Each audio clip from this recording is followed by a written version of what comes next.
এই ঐতিহ্যমণ্ডিত ডুমুনী চকী, এই ডুমুনী চকীত একেবাৰে মাজমজিয়াত আমাৰ ৰাষ্ট্ৰীয় ঘাইপথৰ কাষতেই এইখন সভা হৈছে।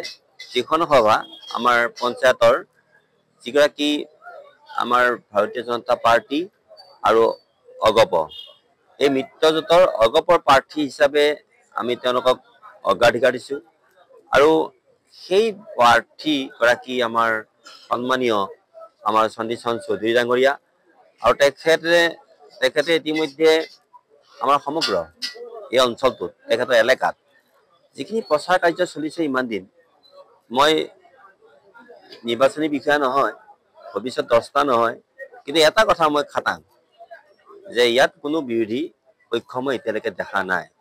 মই শুনিছোঁ বোলে আমাৰ বিৰোধী গৰাকী কংগ্ৰেছৰ গৰাকী বোলে আমাৰ এই অঞ্চলৰে, মুখখনো দেখা নাই মই তাৰ। গতিকে মই এটা কথাত খাটাং যে কোনোবা হয়তো কংগ্ৰেছৰ প্ৰতি প্ৰীতি আছে, প্ৰেম আছে, কিবা কিবি হয়তো কিছু ভোট নপৰিব যে কোনো মই নকম, কিন্তু এটা কথা খাটাং যে বিপুল ভোটত অবিশ্বাস্যভাৱে আমাৰ প্ৰাৰ্থী শ্ৰী চণ্ডীচৰণ চৌধুৰী জিকিব। আৰু কিয় কম কি আৰু পৰমানন্দ ৰাজবংশী ডাঙৰীয়া, তেখেতৰ সৈতে মই দীঘলীয়া সময় আমি বিশ্ববিদ্যালয়ত পঢ়া সময়ৰ পৰা বহু সময় পাৰ কৰিছোঁ। আৰু তেখেতৰ মনত চিপাঝাৰ সমষ্টিৰ উন্নয়নৰ এটা লক্ষ্য আছিলে। আজিৰ এই সভাতে তেখেতে গোটেই কথাবিলাক ব্যক্ত কৰিছে। আৰু ডুমুনী চকী দৰঙৰ দুৱাৰমুখ হিচাপে তেখেতে সজাই পৰাই তুলি আমাৰ গোটেই অঞ্চলটোৰ মহিমামণ্ডিত কৰাৰ কাৰণে তেওঁ এটা প্লেন আছে, এটা পৰিকল্পনা আছে, সেইখিনি কথা ব্যক্ত কৰিছে। ডুমুনী চকীত এখন সুন্দৰ হস্পিটেল লাগে। এখন স্বাধীনতাৰ পূৰ্বেই ইয়াত এখন ইংৰাজে হস্পিটেল নিৰ্মাণ কৰিছিল, সেইখন সুন্দৰকৈ গঢ়ি তোলাৰো তেখেতৰ পৰিকল্পনা আছে। ইতিমধ্যে অসমৰ সন্মানীয় মুখ্যমন্ত্ৰী ডাঙৰীয়াকে এই বিষয়ে অৱগত কৰিছে। সেই কথাখিনি তেখেতে আজি আমাৰ মাজত কৈছে। আৰু এই ঠাইটুকুৰা হৈছে খেলৰ ঠাই।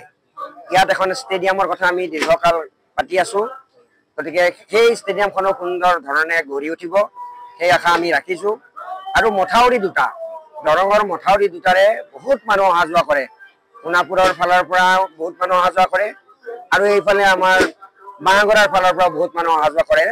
এই দুটা মথাউৰি যদি পকা হৈ উঠে, তেতিয়াহ'লে আমাৰ এই অঞ্চলটো সুন্দৰ হৈ উঠিব। ইয়াকেও আমি আজি আমাৰ সন্মানীয় বিধায়কগৰাকী ডাঙৰীয়াক আমি অৱগত কৰিছোঁ। আৰু তেখেতে নিশ্চিতভাৱে তেখেতৰ এটা যিহেতু মন আছে, ডুমুনী চকীক লৈ পেলাই এটা আগ্ৰহ আছে, এইখিনি কথা অতি সোনকালে সমাপন হ'ব। আৰু আমাৰ ডুমুনী চকী এখন আটক ধুনীয়া ডুমুনী চকীলৈ ৰূপান্তৰিত হ'ব। আৰু এইবাৰ ডুমুনী চকীৰ ৰাইজে এটা সিদ্ধান্ত গ্ৰহণ কৰিছে যে মিত্ৰজোঁটৰ অগপৰ যিগৰাকী আমাৰ প্ৰাৰ্থী চণ্ডীচৰণ চৌধুৰী বিপুল ভোটত ডুমুনী চকীৰ ৰাইজে ভোট দি বৰদলগুৰি ডুমুনী চকী জিলা পৰিষদ সুন্দৰ ধৰণে নিজৰ আয়ত্তলৈ আনিব। এই কথাখিনি আজিৰ সভাৰ জৰিয়তেও, আজিৰ এই নিৰ্বাচনী কাৰ্যালয় মুকলিৰ জৰিয়তে ৰাইজে প্ৰকাশ কৰাত আমি আচলতে ধন্য মানিছোঁ।